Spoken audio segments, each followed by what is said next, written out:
Welcome to CoreLogic's housing market update for October 2022, brought to you by onthehouse.com.au. CoreLogic reported a further fall in housing values through the first month of spring, with our National Home Value Index recording a 1.4% decline. Although values are still falling quite rapidly, the rate of decline eased from a 1.6% fall in August. The loss of momentum in the pace of value declines was evident across most of the capital cities and broad rest of state regions, with a few exceptions, including Adelaide and Perth, where housing values have only recently started to edge lower.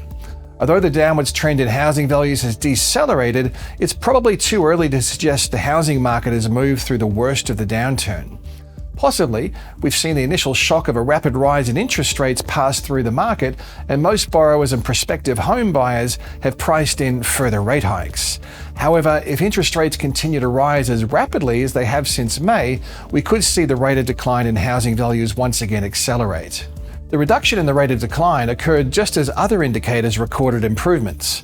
Auction clearance rates trended upwards, albeit subtly, through September, and consumer sentiment nudged a little higher as well on the back of strong labour market conditions.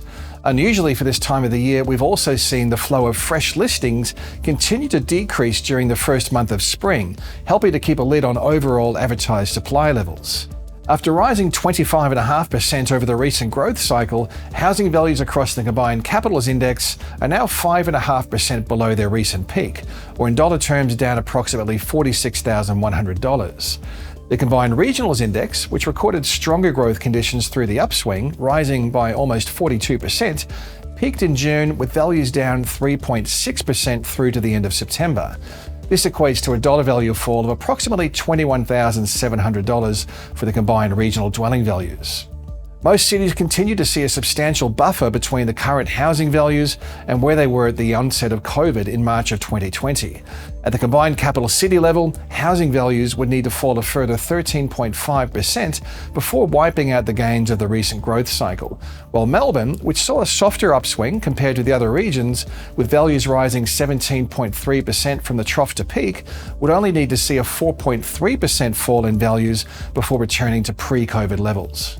At a time when the flow of new listings is typically ramping up, Australia's spring selling season is off to a slow start. The number of new listings added to the capital city housing markets through September was 12% lower than the same period a year ago and 10% below the previous 5-year average. It seems prospective vendors are prepared to wait out the housing downturn rather than try to sell under more challenging market conditions. We haven't seen any evidence of distressed sales or panic selling through the downturn to date. In fact, it's been the opposite, with the trend in newly listed properties continuing to diminish at a time when freshly advertised stock levels would normally be moving through a seasonal ramp-up. The reduced flow of new listings to the market could be a key factor helping to keep a floor under larger price falls, supporting the subtle reduction in the rate of decline through September.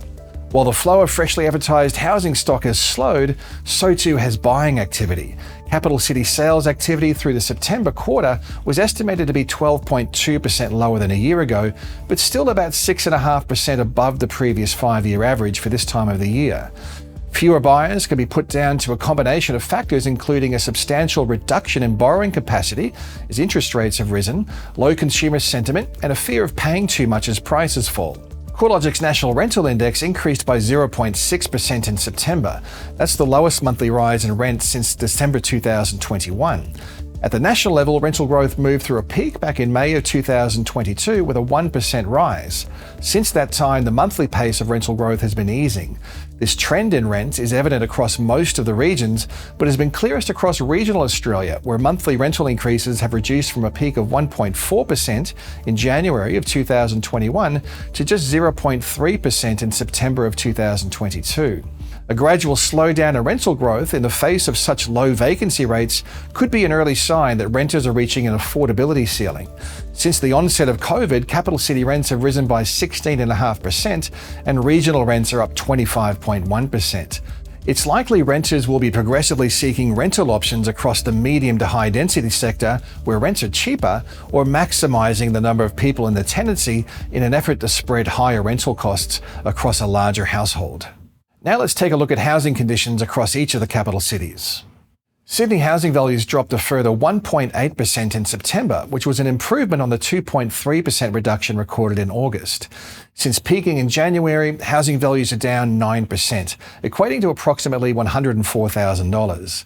House values are falling faster than unit values, down 9.9% since peaking, compared with a 6.6% fall in unit values through the downturn to date.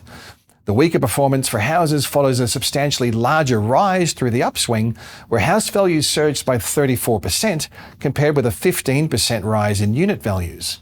Sydney has recorded the sharpest drop in home sales across the capital cities, with estimated sales through the September quarter down 31% compared with a year ago and 21% below the 5-year average. After recording a relatively soft upswing, where dwelling values increased by 17.3%, Melbourne housing values are down 5.6% since peaking in February.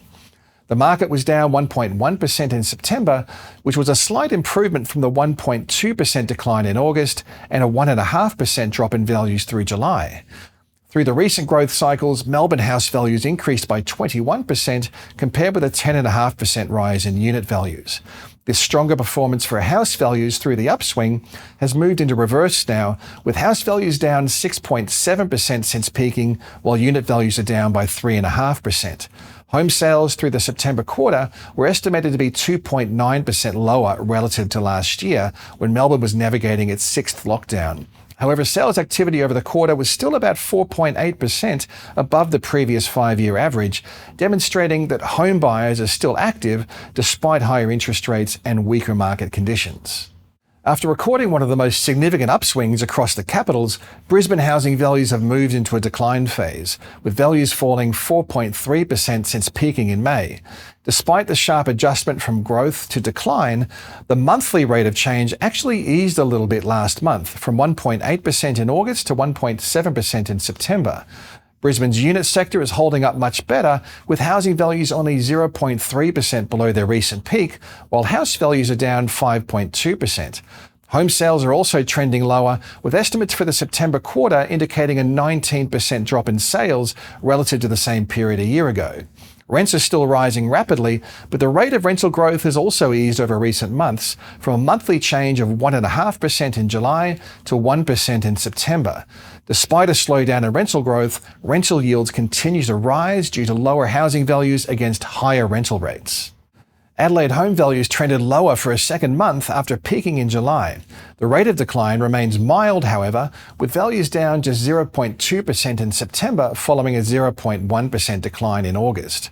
The mild decline is being driven by house values, which are down 0.5% since peaking, while unit values remain at a record high so far. Home sales are also holding up better than most cities, with the number of home sales through the September quarter estimated to be 18.5% higher than a year ago, and almost 40% above the 5-year average.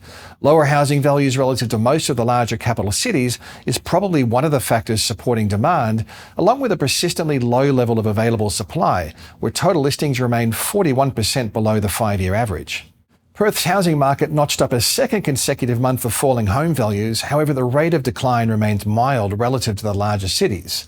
Home sales are holding up, with estimates for the September quarter indicating buying activity was 5% higher than a year ago and 45% above the 5-year average. At the same time, advertised stock remains in short supply, trending lower through September to be 15% below levels at the same time last year and 35% below the 5-year average. Perth continues to show the lowest median house value of any capital city at $585,000, which helps to explain why demand hasn't been impacted by lower borrowing capacity and higher interest rates. Hobart is moving through a relatively sharp decline in housing values, with our dwelling index down 1.4% over the month, taking the cumulative decline from the May peak to 4.7%, the third largest decline from the recent peak after Sydney and Melbourne. Like most cities, the pace of declines eased in September.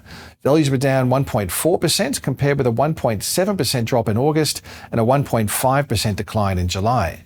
Hobart is one of the few cities showing a consistent rise in advertised stock levels, with the number of listings in the market now 64% higher than a year ago and 9% above the 5-year average. At the same time, demand is falling away, with the number of home sales through the September quarter estimated to be 9.5% lower than a year ago and almost 20% below the 5-year average. As the only capital city yet to record a decline in home values, Darwin is the last one standing. Whether this resilience to falls can last much longer is doubtful, with the rate of growth flat in September. Although values remain at a cyclical high, the Darwin market is yet to recover from the peak conditions recorded all the way back in May of 2014. House values are still 3.2% below their all-time high, and unit values are down a more significant 25.7%, a stark reminder of the long-term weakness seen across the Darwin housing market. Home sales are also holding up, with our estimate of sales volume for the September quarter tracking 4.8% higher than a year ago and 78% above the 5-year average. Canberra housing values were down 1.6% in September, the fourth monthly decline over the past 5 months. Since peaking in April, house values have lost 5.3% of their value, while the more affordable unit sector is down a 1.7% drop since peaking in June.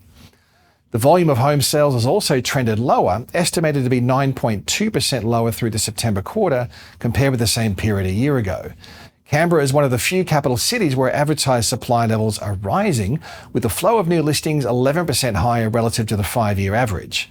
With the flow of new listings rising while buyer activity reduces, the total number of homes for sale is normalising, recorded at 2.9% below the 5-year average at the end of September. The most important factor influencing housing markets will continue to be the trajectory of interest rates. The level at which interest rates will stabilise remains highly uncertain. The cash rate had surged 225 basis points between May and September.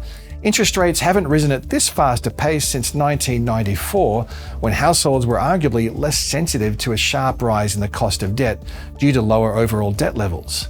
Financial markets are now pricing in a peak in the cash rate around 4.1% between June and August of next year, while private sector economists are generally less bearish, with Bloomberg recently reporting a median forecast of 3.35% as the peak cash rate in the first quarter of next year.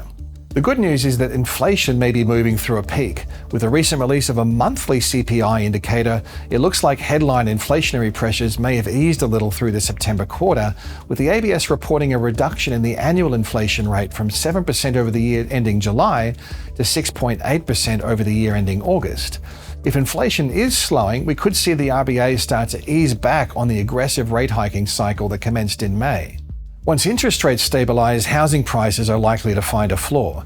Considering most economists are forecasting rates to peak through the first quarter of next year, the coming months are likely to feature further declines in home values.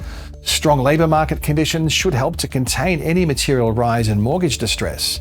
With the national unemployment rate at 3.5% in August and wages growth picking up, we aren't expecting to see a material rise in distressed listings or forced sales. We will be watching for any signs of market distress as the dual impact of higher interest rates and high inflation impact on household budgets. To date, the flow of new for-sale listings has actually trended lower as vendors retreat to the sidelines. That's a good indicator that homeowners are weathering the downturn. As interest rates continue to rise and inflation remains high, it's reasonable to expect that household spending will pull back. While we're yet to see any evidence that household spending is being reined in, it's likely that households will need to curtail their discretionary spending in order to maintain their debt servicing obligations, while also dealing with higher prices on non-discretionary goods such as food and fuel. For buyers, stock levels have normalised across the most expensive capital city markets, providing more choice and a better negotiation position. More broadly, the opportunity presented by lower housing prices and less competition is likely to become more attractive for buyers as the housing downturn progresses. For sellers, conditions have become more challenging amid less demand, which means pricing expectations will need to be realistic. Vendors may need to be willing to negotiate on price and ensure they have a quality marketing campaign behind the property. As we move through spring and into early summer, it will be important to see if this deceleration in the rate of decline persists. You can keep up to date with housing market trends via the research pages at CoreLogic.com.au.